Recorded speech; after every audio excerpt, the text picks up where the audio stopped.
Olá, alunos!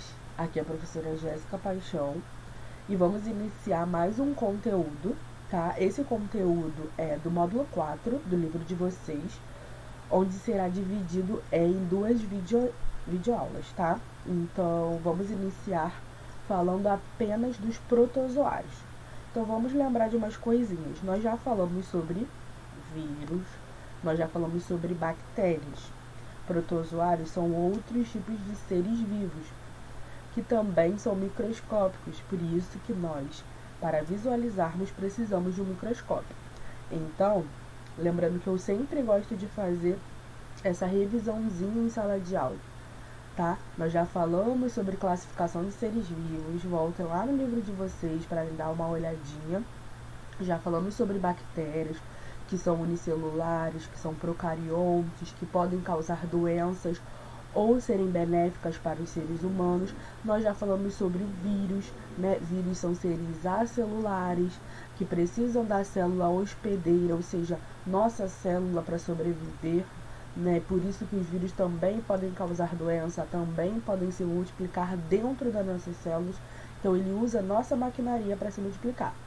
Então, nós temos que ter em mente que existem bactérias, que existem vírus e que existem outros seres vivos que também causam doenças.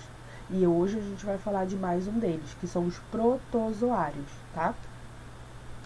Então, dando uma explicaçãozinha sobre eles, sobre as características, eles são unicelulares. O que são unicelulares mesmo? Possuem apenas uma célula. Isso nós já temos que ter em mente.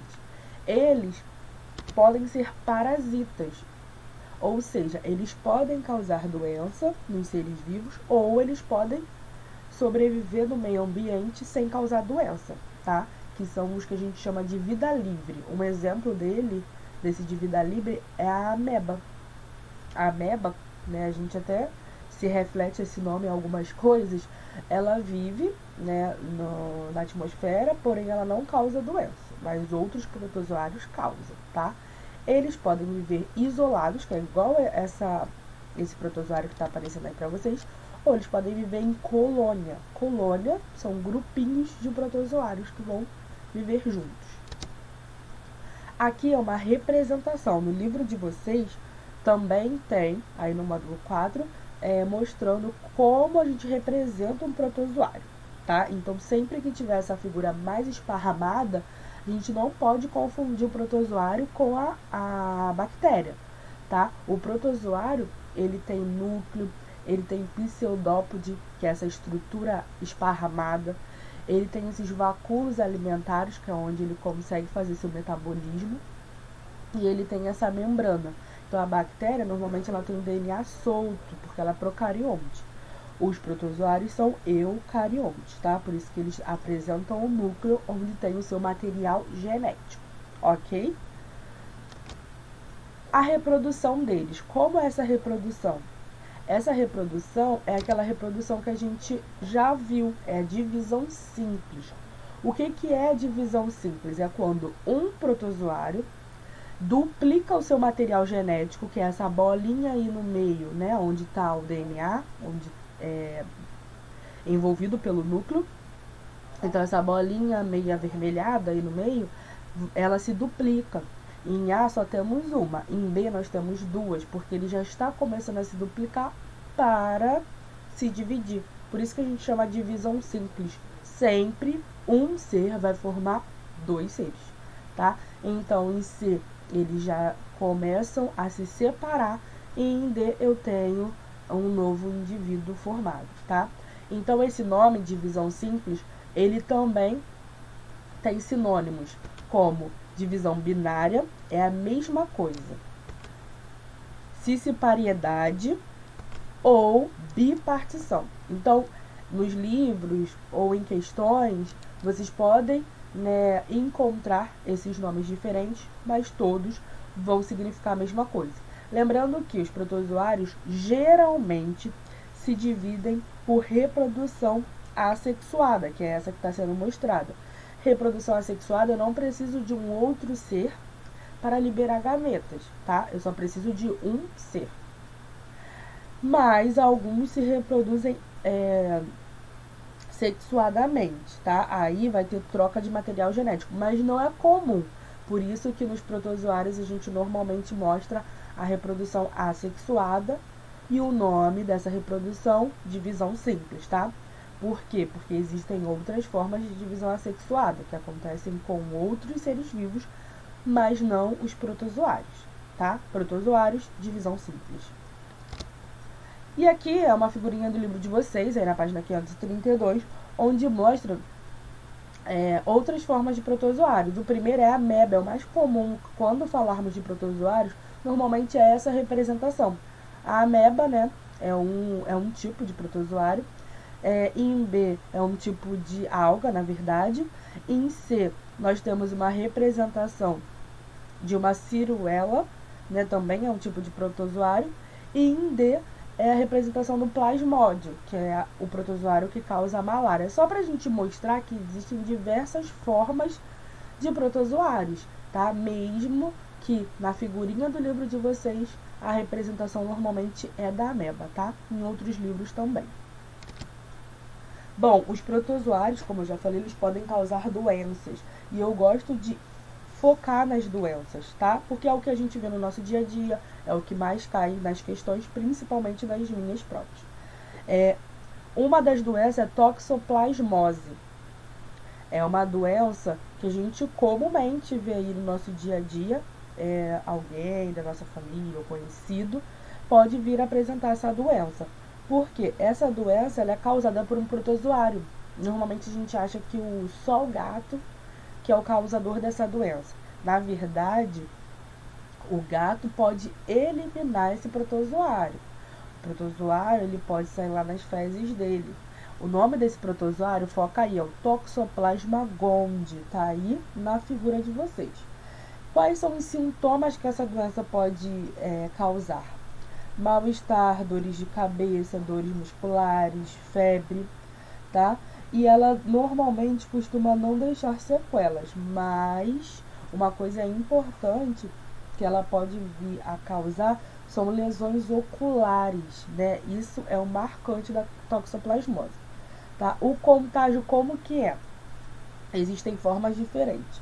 A pessoa pode ingerir carne, né, de animais como vaca, porco, mal cozida, né? Sabe, aquelas pessoas que gostam, sempre falo isso, de carne mal passada, que fica vermelhinha no meio, ali pode conter os protozoários. E aí eles não vão ser eliminados. Por quê? Porque o calor não chegou no meio daquela carne. E aí a pessoa ingere, porque eles são microscópicos, gente. Então a gente não consegue observar eles a olho nu, tá? Então aqui tem a figurinha da carne. Qual é a outra forma? Água, né? Alimentos contaminados, como esses cistos. Aí esses cistos, eles vêm do gatinho, tá? Então o gatinho, ele defeca em qualquer lugar, aquele protozoário sobrevive ali. E aí, infelizmente, quando a gente vai consumir uma verdura, a gente não sabe por onde ela passou. Então a gente tem que lavar esses alimentos que a gente consome cru, normalmente as verduras, as frutas, de uma maneira correta e eficiente, porque eles podem vir a apresentar, né, a conter esses cistinhos, são microscópicos, não conseguimos observar, ingerindo a gente se contamina. Ou também, a outra maneira é da mãe para o feto. Por isso é importante o pré-natal, porque lá no início da gravidez o médico já consegue fazer o exame para saber, né, se a mãe ela é positiva para toxoplasmose, mesmo não apresentando sintomas. E aí ela pode passar para o feto, tá?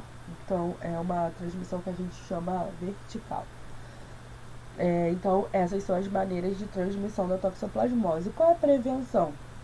É evitar esse consumo de carnes mal cozidas, mal assadas e lavar bem os alimentos, ok?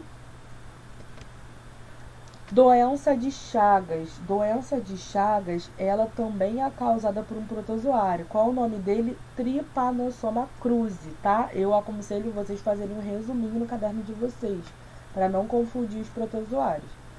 O que ela causa? Normalmente são lesões, tanto no coração quanto aparentemente a gente vê nos olhos, tá? Então essa doença dá sequela grave e pode vir a levar à morte. Ela não é característica da nossa região sudeste, tá? É mais característica da região nordeste, onde nós temos essas construções de casa de pau a pique, né? É bem no sertão, né? Onde o saneamento básico, né, é precário, né? E aí, o que acontece? Esses insetos conhecidos como barbeiro, que é esse da figura, ele vai lá, eles têm hábitos noturnos. A pessoa está dormindo, eles vão lá, eles, na verdade, vão dilacerar a pele da pessoa, né, por conta do aparelho bucal deles, e vai eliminar o tripanossoma quando ele for defecar, porque ele morde a pessoa e ao mesmo tempo ele faz um cocôzinho. E aí, quando ele solta isso aí, a pessoa normalmente vai coçar e vai abrir aquela ferida. Vai passar pela corrente sanguínea e vai ficar infectado, tá? E a prevenção é combater esse barbeiro, né? Combater efetivamente para que eles não venham a passar esses protozoários, ok? E a última doença, existem outras doenças também causadas por protozoário, mas as mais importantes são essas. É a malária, tá? A malária, ela também é causada por um protozoário, é o plasmódio.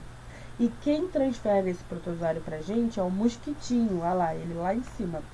O mosquitinho a gente chama ele de anófilis. Então o anófilis, ele leva o protozoário pro nosso corpo, fazendo o quê? Picando a gente lá, tá?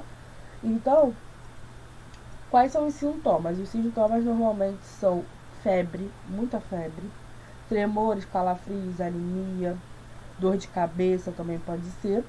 E a prevenção é combater o mosquito, né? Que é o causador, o anófilis, tá? O nome do mosquito é anófilis. E as pessoas também devem usar telas nas portas e nas janelas, nessas regiões onde são comuns. Também na região sudeste não é tão comum quanto em outras regiões do nosso país, ok? E principalmente o saneamento básico é bem importante para prevenir essas doenças causadas por protozoários, tá? Ok? Então, chegamos a mais um fim de uma aula. Obrigada pela atenção de todos. Beijo!